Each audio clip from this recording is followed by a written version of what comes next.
পরপারের যাত্রী, পরপারে যাওয়ার আগে তাড়াতাড়ি বাজারটা কমপ্লিট করে নাও। আর কয়দিন?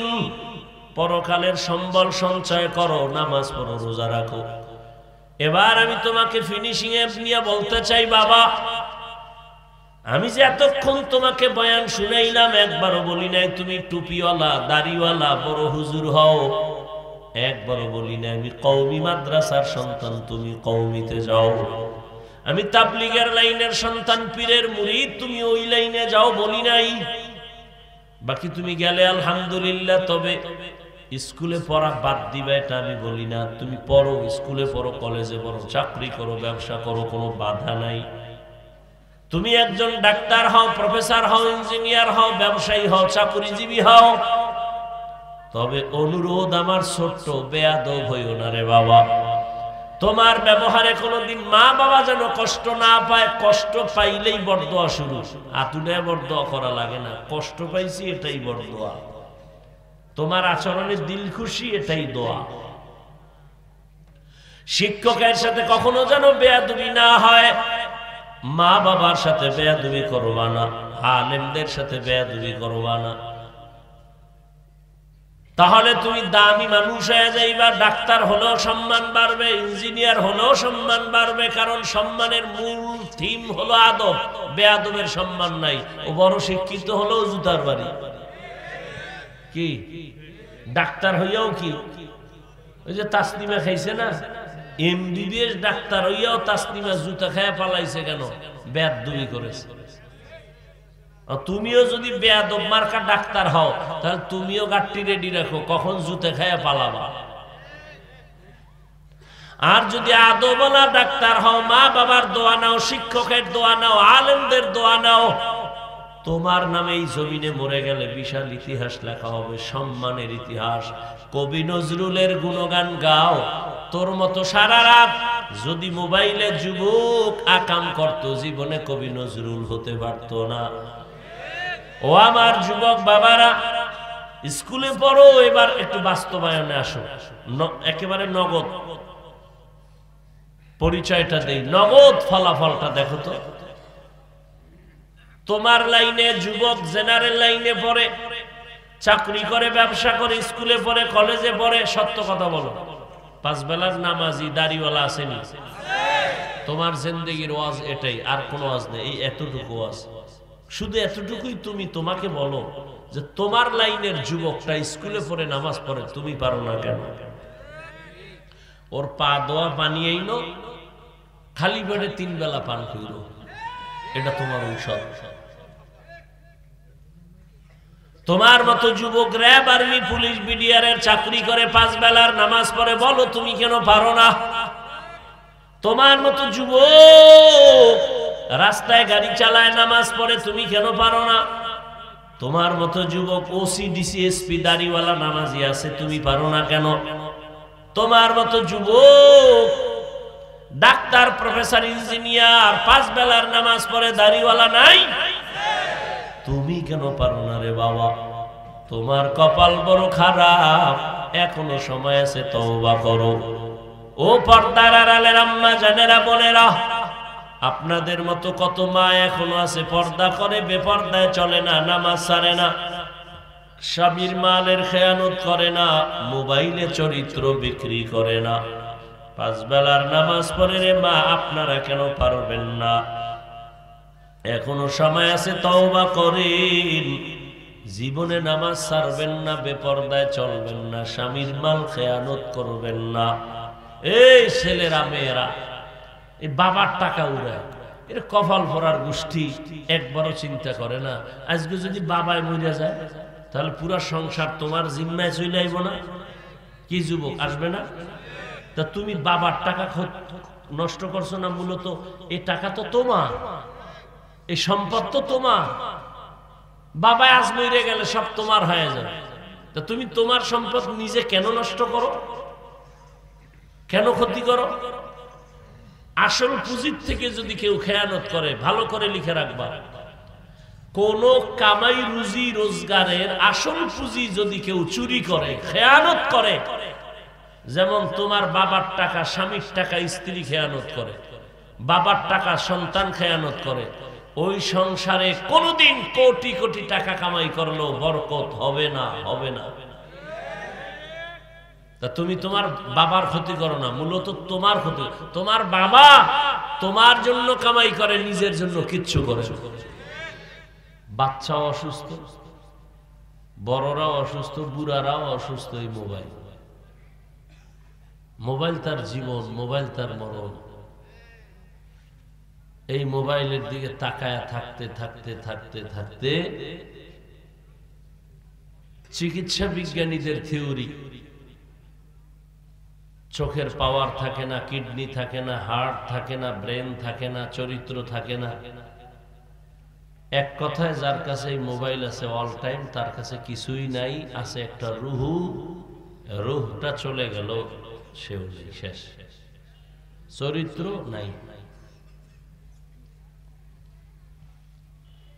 কিডনি নাই, লেখাপড়া নাই, চোখের পাওয়ার নাই। যখন চোখের পাওয়ার দরকার হবে কাঁদবে, পাইবে না। তো বাকি 30 বছর পঙ্গু হয়ে বিছানায় পড়ে থাকতে হবে, যদি বেঁচে থাকে পঙ্গু হয়ে।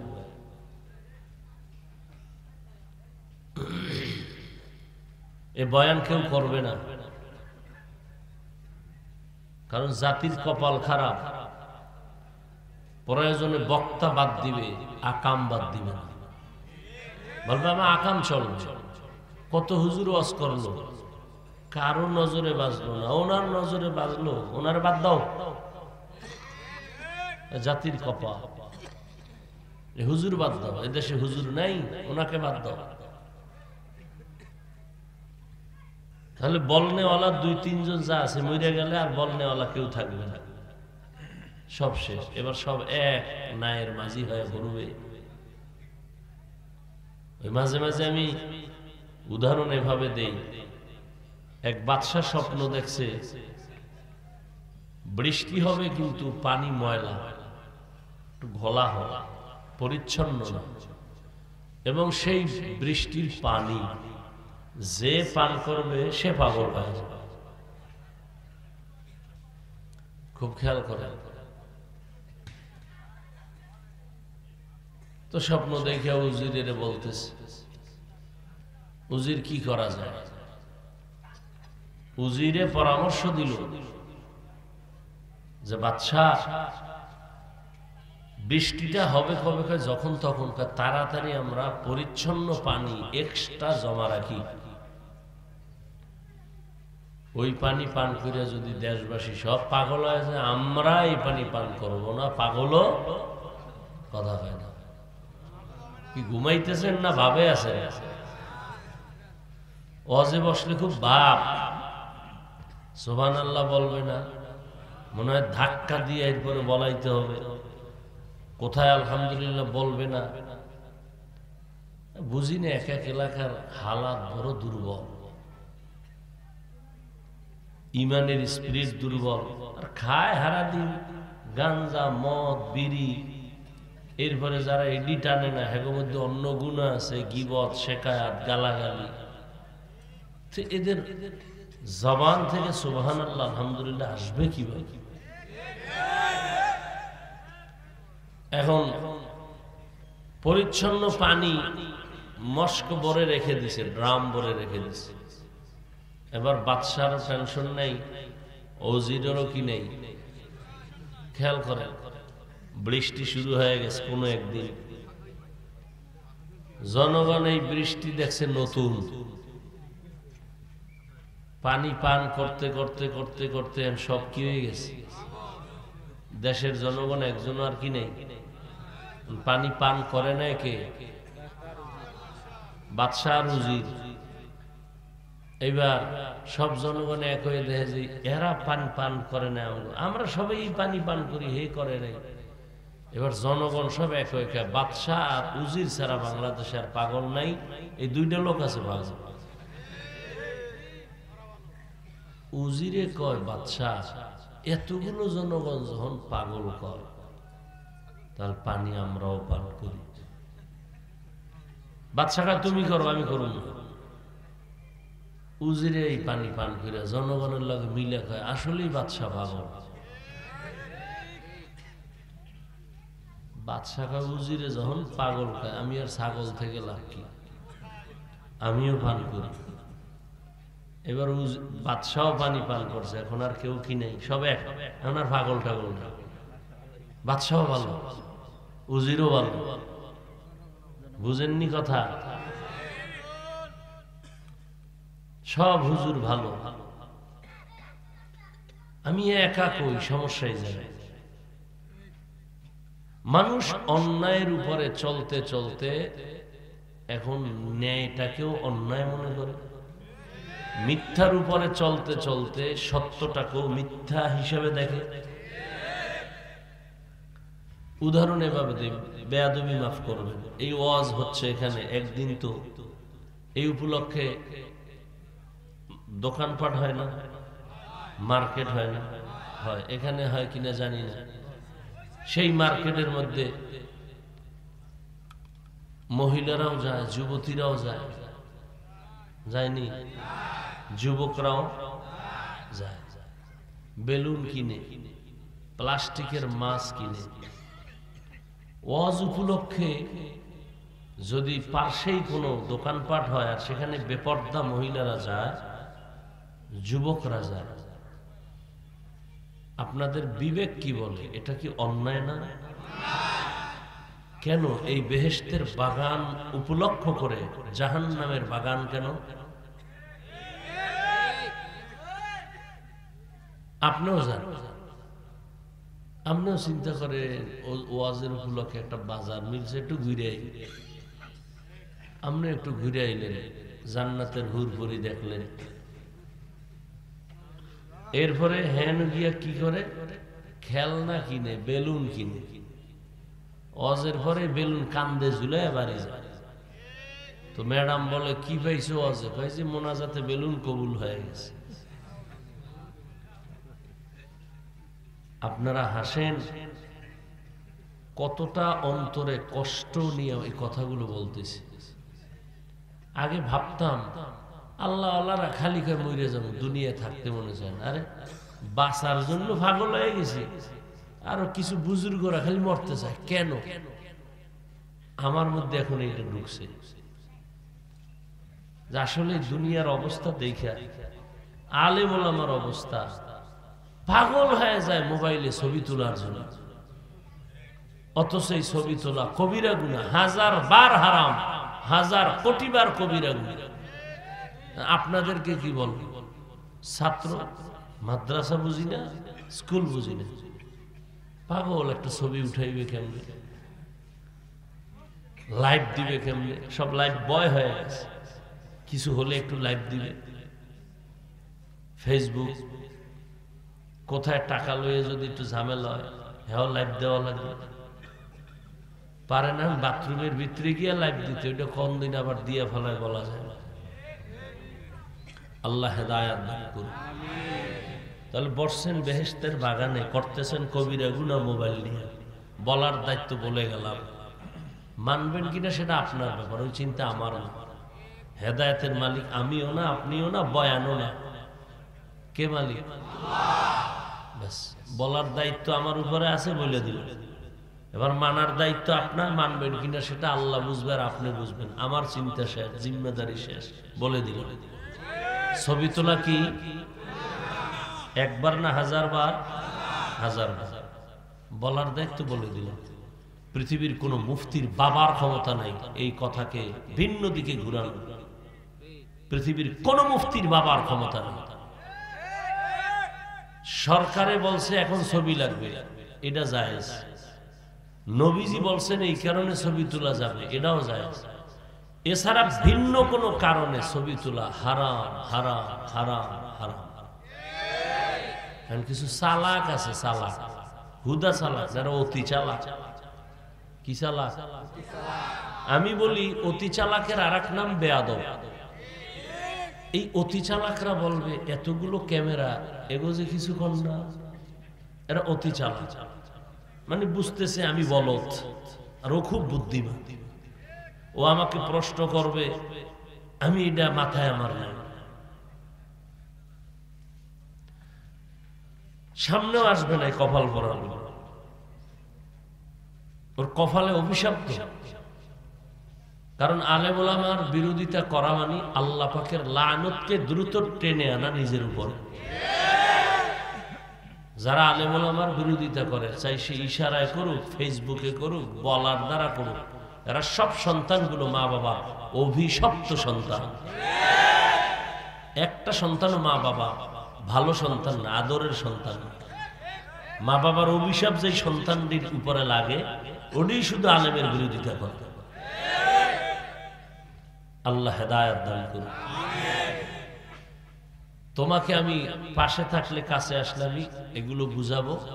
বাকি 5 সেকেন্ডে সামান্য একটা জবাব হলো, ক্যামেরায় বয়ান রেকর্ডের দ্বারা কিছু হলেও উম্মতের ফায়দা হয়, তোমার ছবির দ্বারা কি হোক বলো। বিস্তারিত তোমাকে জবাব দেওয়ার সবকিছু আমার সিনার মধ্যে আছে। আমি এতগুলো কথা এখানে বলতে চাই না, শুধু এতটুকু বলবো, ক্যামেরায় রেকর্ড করার দ্বারা প্রবাসের আমার ভাইরা বয়ান শুনে কিছু লাভ হয় আমার জানা মতো। আমি এটারে জায়েজও বলি না আর হারামও বলি না, কিন্তু তোমার ছবি তোলার দ্বারা লাভ কি বলো? বাস এতটুকু জেহেনে রাখো, আর বেশি বুঝো না। বেশি বুঝতে বুঝতে বাড়িঘর সাইরা জঙ্গলে ঘুমায়, টের পাও না। বেশি বুঝো।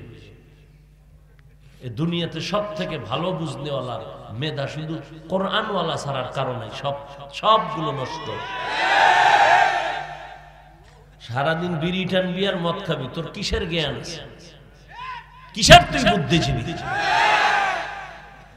তুই তো এ জাতির মানুষ নামের কলঙ্ক। বিড়ি টানবি, ডান হাতে বিড়ি, বাম হাতে চা। কারণ ডান হাত বরকতের হাত, এডে লইছে বিড়ি, আর বাম হাতে লইছে চা। কত বড় বেয়াদব, অসভ্য কোথাকার, নিমক হারাম কোথাকার। আলেম ওলামারে দেখলে আবার সেখানে আর একটু বাহাদুরি করে। এই জন্য তো সব বয়ানে বলি, স্বাধীন স্বাধীন করে ঘুমাও, মাস্তানি করো। দেশ স্বাধীন কিসের স্বাধীন? দেশ স্বাধীন হলে চট্টগ্রামে আইনজীবীর গলায় ছুরি চালায় কেন? কিসের স্বাধীন? মুসলমান স্বাধীন ওই দিন বলবে যেদিন ইসলামের স্বাধীন হবে। মসজিদ মাদ্রাসা সুদ মুক্ত, ঘুষখোর কমিটিতে থাকবে না, সেদিন স্বাধীন। শিয়ালের হাতে মুরগি দিয়া আমানত যদি রাখো, এটা আমানত না। শিয়ালের হাতে মুরগি কি আমানত? শিয়ালের কাছে মুরগি আমানত রাখা, এটা আমানত না খেয়ানত? সুদখোর বেনামাজি হারামখোরের হাতে ধর্মের চাবি রাখা, এটা কোনোদিন স্বাধীন না, নিরাপদ না, এটা আমানত না, এটা খেয়ানত। তো ধর্মের চাবি সুদখোর, ঘুষখোর, হারামখোরের হাতে, বেনামাজির হাতে দিছে কে? জিবরাইল। কে দিছে? আমরা কইতে লজ্জা লাগে না? আকামটা কইরা ভোটের আগের রাত্রে টাকা খাইছো, তখন খুব ভালো লাগছিল।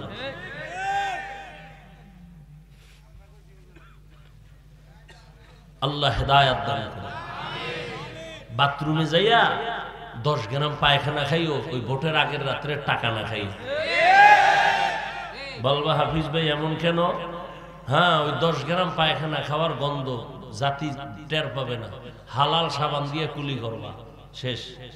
আর ওই যে ভোটের আগের রাত্রে খাইছো ফসা পায়খানা, টাকা, জাহান্নামের আগুন দিয়ে তোরে না জ্বালানো পর্যন্ত দুর্গন্ধ যাবে না।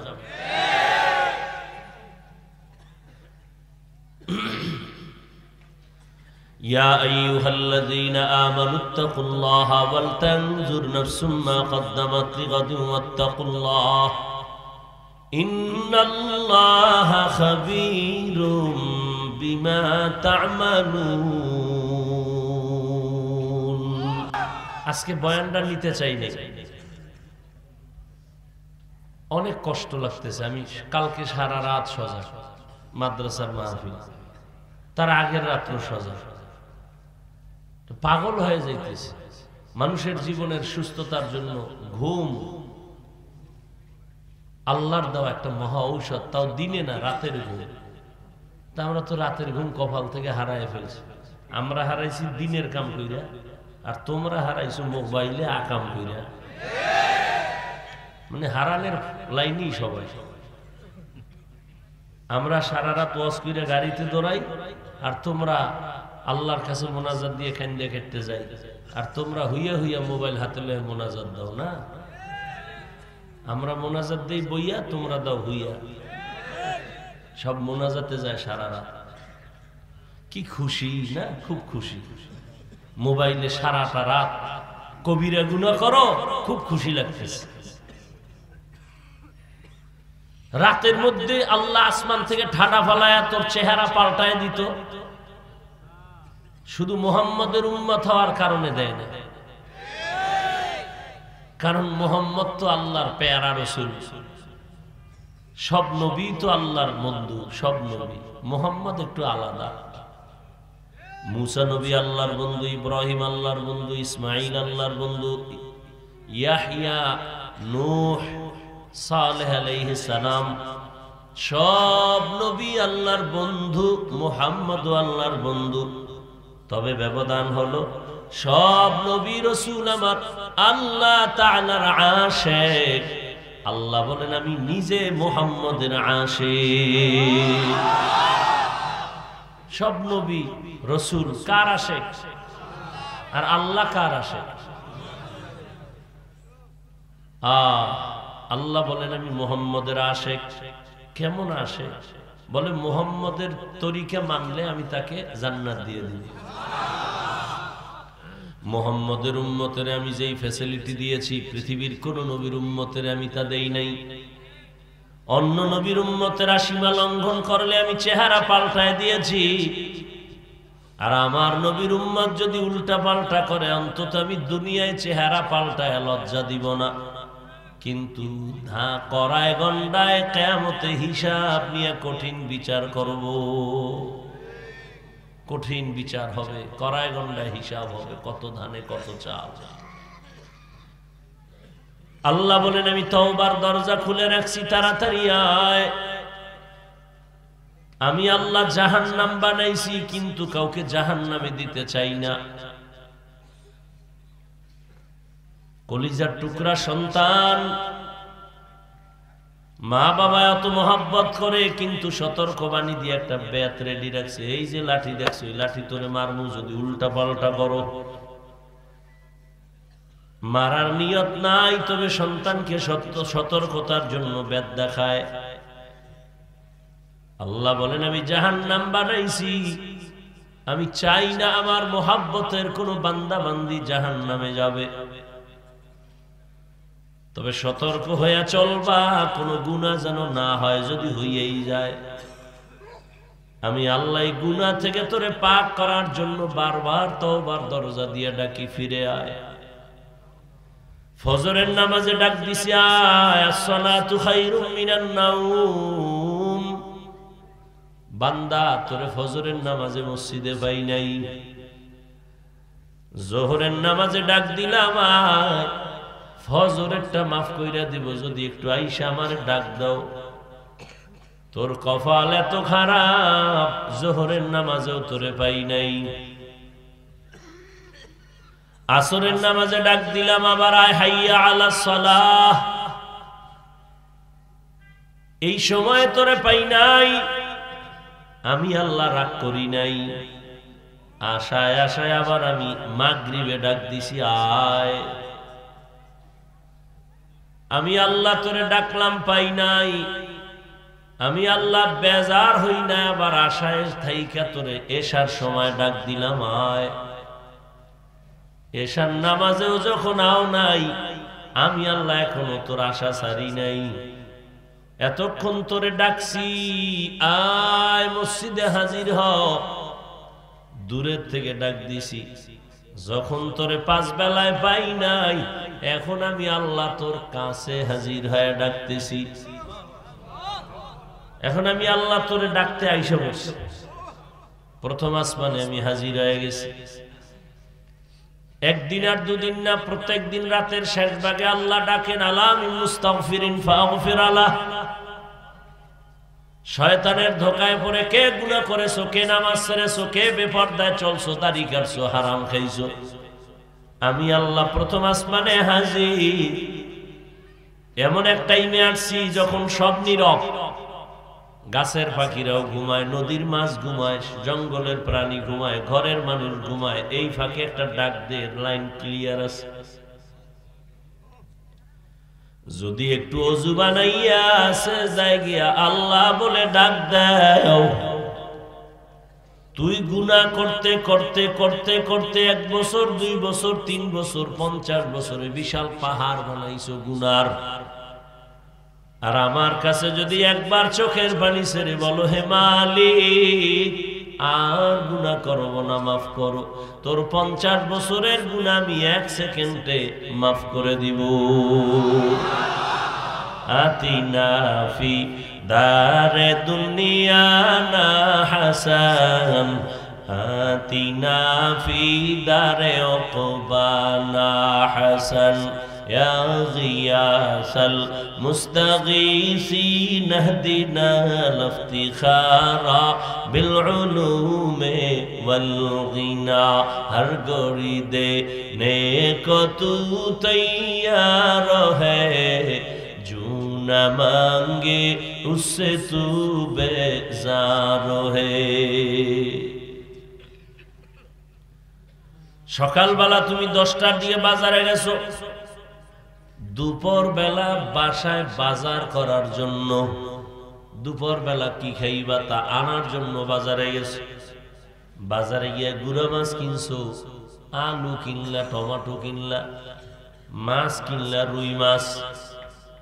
দুপুর বেলা ঘরে আইসা তোমার সকাল বেলার বাজার দিছো, ঘরওয়ালারা সুন্দরভাবে রান্না করে পরিপাটি করে পরিবেশন করলো। খানার টেবিলে বসে যদি বলো কি মাছ দিছো, গুড়া মাছ, আর কি বলে রুই মাছ, বলে ইলিশ মাছ দাও। ঘরওয়ালি বলবে তুমি কি সকালবেলা ইলিশ মাছ আনছো? কয় না, তুমি যা বাজার থেকে ঘরে আনছো তাই দেওয়া সম্ভব, যেগুলো তুমি আনো নাই চাইলেও তা সম্ভব না। ঝগড়া হবে, তর্ক হবে, এক পর্যায়ে সংসার আলাদা হয়ে যাবে।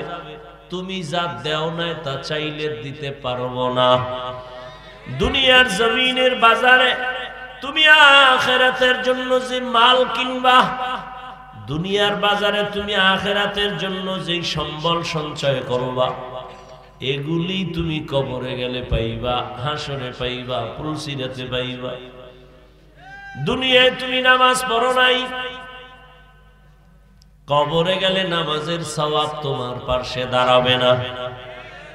আর যদি নামাজ পড়িয়া রোজা রাখিয়া কবরে যাও, নবী বলেন কালান নবী সাল্লাল্লাহু আলাইহি ওয়া আলিহি ওয়াসাল্লাম, ইযা উযিআল মাইয়িতু ফি কবরিহি জাআল কুরআনু ইনদা রাসিহি ওয়াস সালাতু আন ইয়ামিনিহি ওয়াস সিয়ামু আন শিমালিহি ওয়া সাইরুল হাসানাতি ইনদা রিজলাইহি।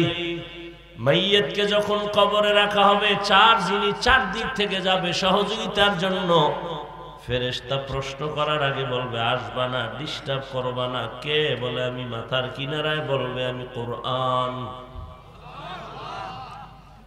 ফেরেশতা ডান দিক দিয়ে ঢুকবে, বলবে সাবধান আসবা না। কে তুমি? বলে আমি হলাম এই বান্দার প্রিয় বন্ধু নামাজ। বাম কিনারা থেকে আওয়াজ আসবে আমি রোজার আমল। পায়ের কিনারায় আসবে আমি যাবতীয় সুন্নতের আমল, মেসওয়াকের আমল, দস্তারখানের আমল। আর আপনি যদি নামাজ না পড়েন কি যাবে? চরমনার জমিনে ঘুমান্ত সৈয়দ ইসহাক রাহমাতুল্লাহ আলাইহি বলতেন, এ দুনিয়ার পাগলেরা, যতই তুমি যুক্তি দিয়ে বলো কবরে কোনো আযাব হবে না, এরকম বলনেওয়ালা বাংলাদেশে ও তো ইসহাক সাহেব কইয়া গেছে, জীবনে হারে দেখি নেই, বহু আগে। আর এখন বাস্তবতা শুরু হয়েছে। ইউটিউব খুললে বহু আলেমরা এগুলো নিয়ে বক্তব্য দিতেছে, কবরে কোনো আযাব হবে না। হুজুরে সুন্দর একটা সমাধান দিয়ে গেছে। আচ্ছা, যদি আযাব না হয় তাহলে তোমারও পেরেশানি নাই, আমারও পেরেশানি। যাইয়া যদি দেখো নামাজ না পড়ার কারণে ফিডা, যদি আযাব হইয়াই পড়ে তখন উপায় কি? কি আর আযাব হবে তার দলিলের তো অভাব নাই। শুধু কি তাই, কবরে যে আযাব হবে আল্লাহ তার নমুনা দুনিয়ায় দেখায় দিছেন। কত কবরে আগুন দেখা যায়, কত কবরে সাপ বিচ্ছু দেখা যায়, ধোঁয়া দেখা যায়, বাংলাদেশের ইতিহাস। আবার কত কবরে 30 বছর পরে কাফনটা সাদা, লাশও তাজা, একটা কালো দাগ নাই, কাদার দাগ নাই। 30 বছর পর এই দেশে যত কবরে আযাব দেখা গেল সব বেনামাজির লাশ, আর যত কবরের কাফন সহ তাজা পাওয়া গেল সব হলো নামাজি বান্দার লাশ। মাখন সুসতি নামাজে পাঞ্জে গানা ফাওয়াইলুল লিল মুসাল্লিনাল্লাযিনা। অনেক কষ্ট হইতেছে আমার কথা বলতে, পুরা মাথা ঘাড় ব্যথায় অস্থির, জোর করে বলতেছি। মনে হয় শুয়ে বললে ঘুমাই এসে যাবে, পাগল হয়ে যেতেছে। মানুষও পাগল বানায় ফেলে, কি করা। কমিটিরা যে দাওয়াত নেয় তখন মনে হয় পৃথিবীতে ওর থেকে আমি বড় পীর আর ওর জন্য নেই। যা কই হ্যাঁ ঠিক ঠিক, হুজুর ওয়াজ লাগবে না তো কেন যাবো, একটা শুধু দোয়া করে যাবে। কি পরিমাণ আমার পিসাব মাইনা এরপরে ডেট গুলো নেয়। আল্লাহ,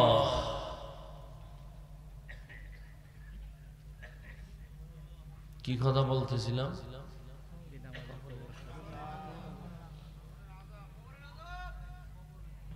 চার জিনিস যাবে কবরে, সেটা দুনিয়ার থেকে অর্জন করা লাগবে, না হয় কবরে যাবে না। তো কবরে আযাব হবে এর দলিল অভাব নাই। রহমতের নবী রাস্তা দিয়া চলতেছেন, সাহাবায়ে কেরাম সাথে চলতেছেন। হঠাৎ করে বললেন, হে সাহাবায়ে কেরাম দাঁড়াও, কবরের মধ্যে আযাব হইতেছে, দোয়া করি। কে কয়? রহমতের নবী বলেন দাঁড়াও, কবরের ভেতরে আযাব। এখন প্রশ্ন একদল কইরাই ফেলবে, আর প্রশ্ন করার এলাকায় তো এসে। নবী গায়েব না জানলে কবরের আযাব দেখে গেলেন কি? আহলে সুন্নাত ওয়াল জামাতের বিশুদ্ধ আকীদা, একমাত্র গায়বের মালিক আমার আল্লাহ, জমিনে আর কেউ গায়ব জানে না। আচ্ছা, আমাকে সহজ, আমি পেঁচ গোছের কথা কম কই, কারণ আমার শ্রোতারাও সাধারণ মানুষ, বয়ানও সহজে দিতে চাই যাতে সহজে বুঝে। পেঁচের বয়ান করি না, আর আমার এই পেঁচ দেওয়ার নিয়ে এলেমও আমার নাই। আচ্ছা, আমাকে সহজে একটু আল্লাহ বিবেক দিছে, বলেন তো আল্লাহ কয়জন? আল্লাহ যে এক, কোন দিক থেকে এক বুঝা করেন? কিন্তু আল্লাহর এক মানে কি? তার সমান আরো একজন আছে, তার ক্ষমতার মতো কারো ক্ষমতা আছে, তার স্পেশাল গুণের মতো কারো গুণ আছে। সবাই একমত? কেউ যদি মনে করে আল্লাহর স্পেশাল গুণটা আরো একজনের মধ্যে আছে, তাহলে কি আল্লাহ ওই গুণের ক্ষেত্রে এক থাকে না দুই হয়ে গেল? শরীক হইল না, শিরিক হইল না? এই কথাটা মাথায় রাখবেন। তাহলে আল্লাহ তো গায়েবের মালিক, কথা বলেন না? নাকি বলবেন যে আল্লাহ গায়েব জানেন? জানেন, এই গুণটা আল্লাহর স্পেশাল। এখন যদি বলেন এই গায়েব জানা যে আল্লাহর একটা গুণ, এই গুণটা আমার নবীর মধ্যেও আছে অথবা পীরের মধ্যেও আছে যদি মনে করেন, তাহলে আল্লাহর এই গুণটা কি আল্লাহর জন্য একক থাকলো? ভাগ হইছে না? তাহলে আল্লাহ তো ওই ক্ষমতাওয়ালা যার মধ্যে কারো অংশীদার নাই। কথা বুঝাইতে পারছি? আল্লাহর ক্ষমতা আর একজনকে দেওয়া, আল্লাহর গুণ কারো মধ্যে আছে তুলনা দেওয়া, মনে করার নাম শিরিক। যারা মনে করে তাদের নাম মুশরিক। আল্লাহর এটা স্পেশাল গুণ। রিজিক দেনেওয়ালা কে? এটা আল্লাহর স্পেশাল গুণ। এখন এই গুণটা আরো কারো মধ্যে আছে যদি মনে করে যে আমার সরকারও রিজিক দেয়, গ্রামীণ ব্যাংকও রিজিক দেয়, আর ছেলেরাও চাকরি করে আমারে রিজিক দেয়, তাহলে আল্লাহর যে একক ক্ষমতা রিজিক দেওয়া এটার থাকলো? ভাগ হইল না? তাহলে আল্লাহ যে এক, এ কথাটা আর থাকে না। আর আল্লাহ এক যদি বলতে চান তাহলে রিজিক দেনেওয়ালাও ক্ষেত্রেও আল্লাহ কি?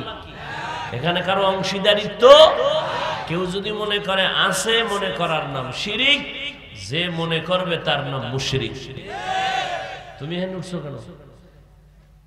বয়ান শুনতে? হ্যাঁ, বয়ান শুনে তুমি এদিক সেদিক তাকাও কেন?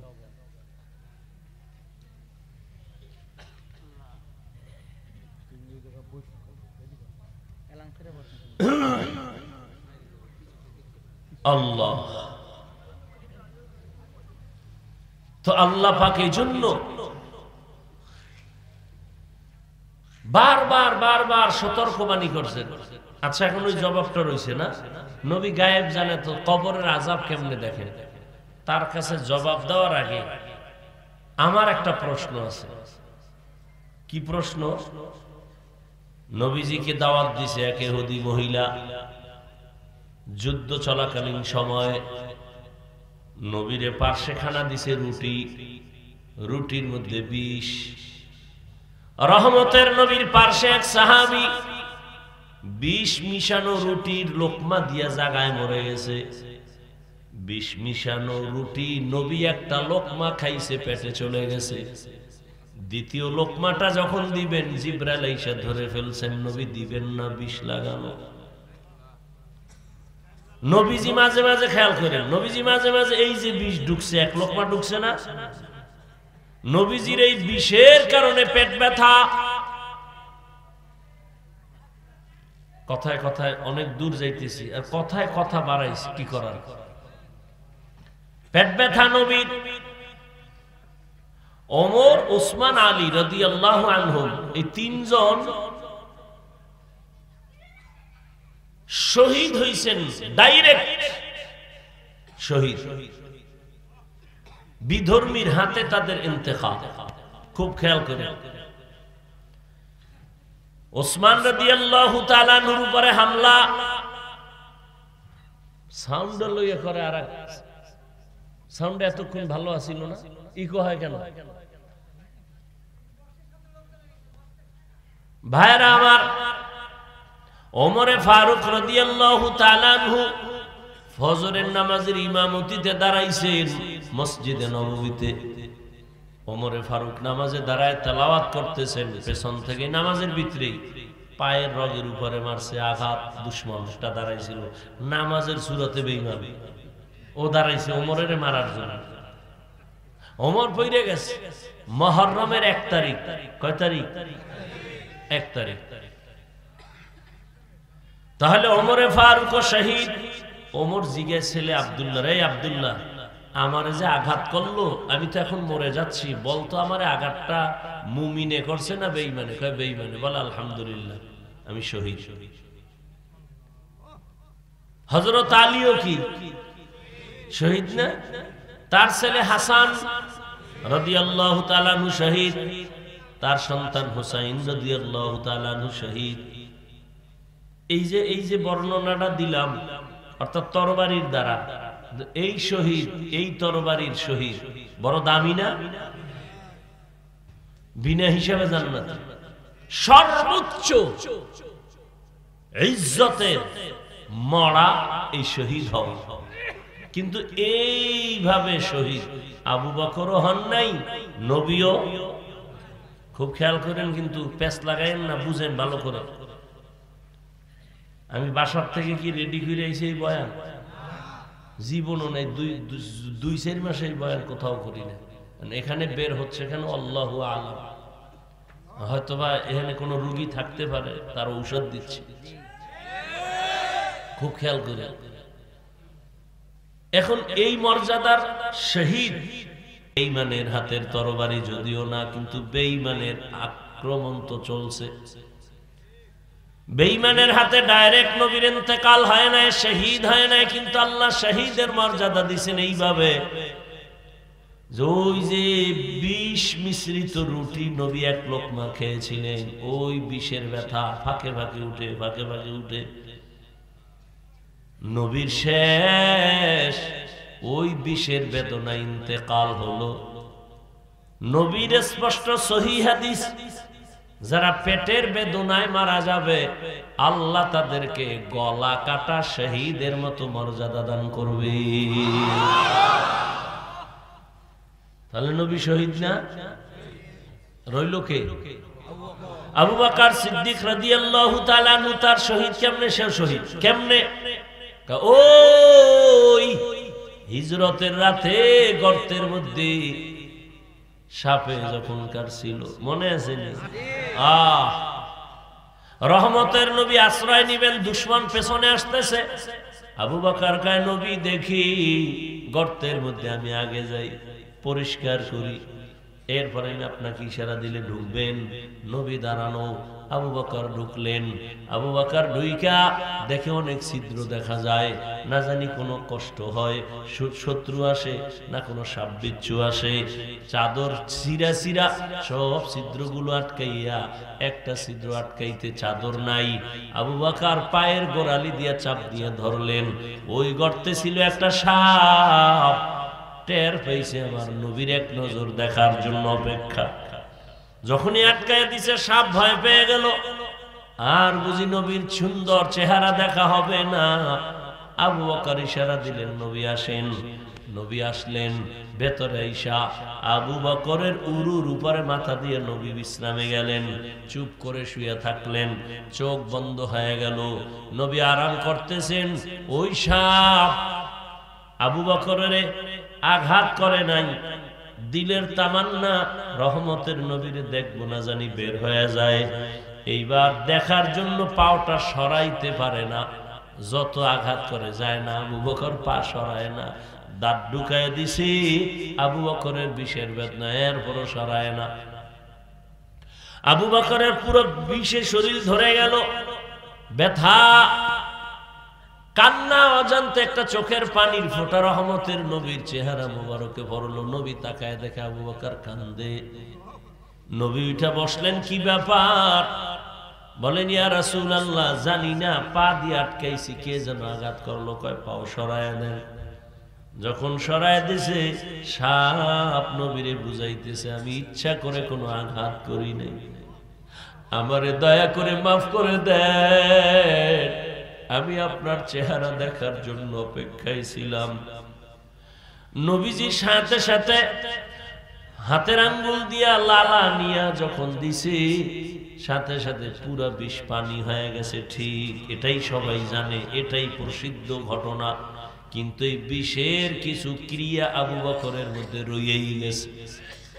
মাঝে মাঝে এই বিষ ক্রিয়ায় ব্যথা ব্যথা ব্যথা, এমনকি জীবনের শেষ ইন্তেকাল এই বিষের ব্যথায় হয়েছে। আল্লাহ তাআলা এই বিষের বেদনায় তার এক শহীদের মর্যাদা দান করেছে।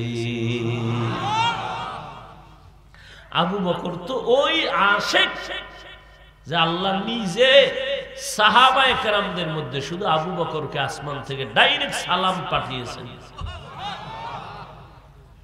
আবু বকরকে আল্লাহ নিজে সালাম পাঠিয়েছেন, জিবরাইল আমার আবু বকরকে আলাদা সালাম দাও।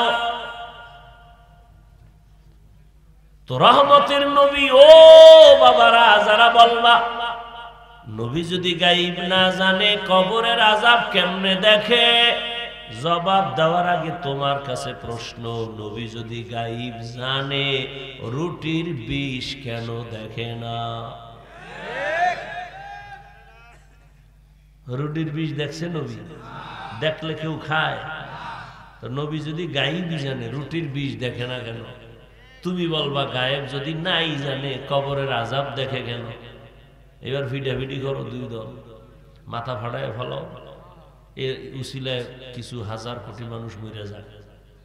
সমাধান তোমরা মরার পর ভিডাভিডিও পাবে, কারণ বাঙালির এই চরিত্র, আগে ভিডাভিডি এরপর সমাধান যাবে।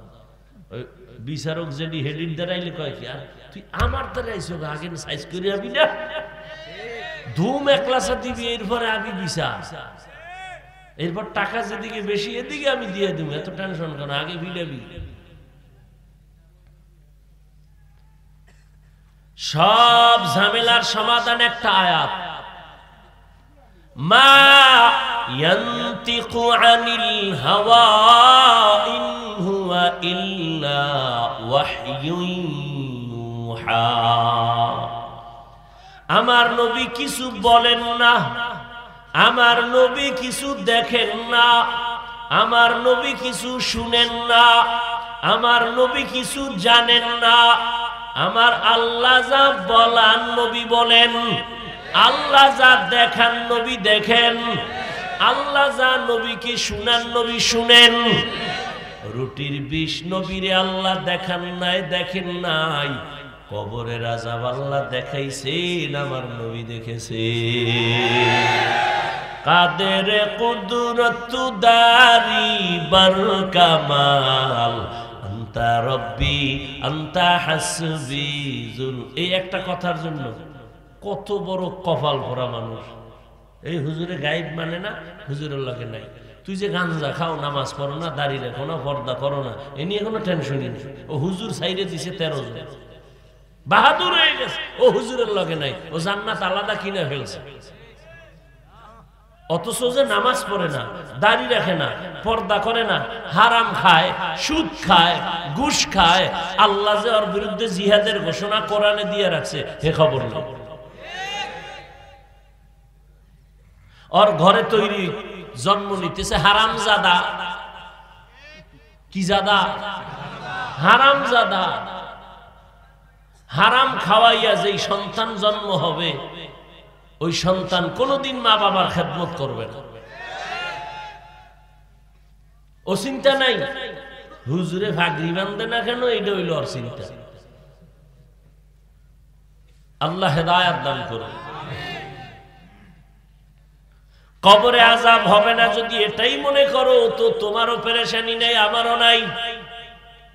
আর যদি আযাব হয়, বলো বাবা তোমার উপায় কি, আমার উপায় কি? আর এই কবরের চিন্তায় রহমতের নবী বলেন, আমাকে বুড়া বানাইছে কবরের চিন্তা, মরণের চিন্তা। উসমান রাদিয়াল্লাহু তাআলা